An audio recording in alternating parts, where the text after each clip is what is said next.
Hartlike goeiedag. Ek is pastoor Pieter Boysen van die JCRM familie in die Oosrand. Tydelike wins. Ons moet ons oë op Jesus gefestig hou. Moenie kyk waar jy nie moet kyk nie. Moenie toelaat dat twyfel jou lewe inkom nie.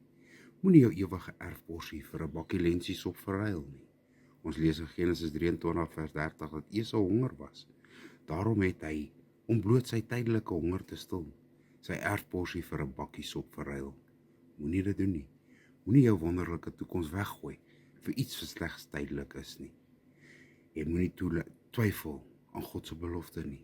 Ons lees immers in Numeri 23 vers 19. God is nie 'n mens dat hy sal lieg nie. Ons lewe in 'n gevaarlike tyd, waar onluste, plaasmoorde, korrupsie seevier.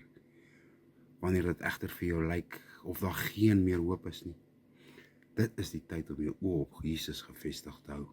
Dan sal jy besef, ons gaan een van die dae binnekort huis toe na Jesus toe. Ek smeek jou vandag, moenie jou kans op 'n ewige lewe verruil vir tydelike genot nie.